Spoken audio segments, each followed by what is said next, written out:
حالا این آقا هم همینطور مرتبا ادعا میکنه ولی ما ناب آوردیم و چه کردیم. به نظر من ملت ایران رو از این چیزا نباید ترسون.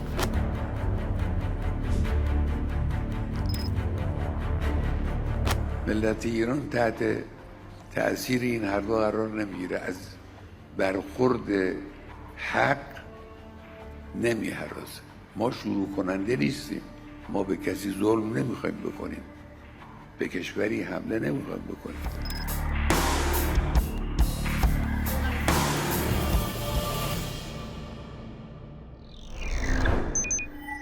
Iran has been engaging in the last-minute diplomatic efforts in order to avert a war in the region, and the Iranian officials have been, in contact with several regional leaders and diplomats.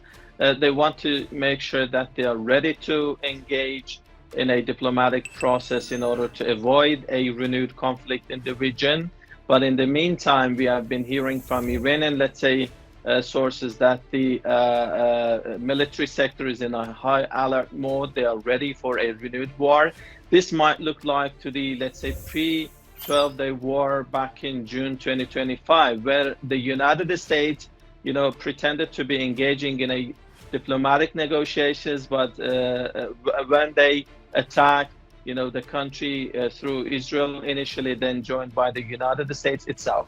So both scenarios seem to be possible. That's why Tehran has been preparing to engage in talks. But what we have been hearing from the United States so far, Rob, are maximalist demands rather than realistic ones. So that's why it makes it a bit more difficult to expect a serious outcome from the ongoing efforts. However, Iranian foreign minister is in Turkey to see what could be the possible, results from those ongoing talks. We have been hearing contradictory statements from the American side, including the President Trump. He has been talking about obliteration of Iran's nuclear program, but in the meantime, they are talking about, attacking Iran's nuclear facilities or negotiating over Iran's nuclear program. But one thing that they can find in common, which can be mutually beneficial, is that Iran is open to transparency on its nuclear activities. It says that it wants to avoid and it is not seeking any nuclear weapons.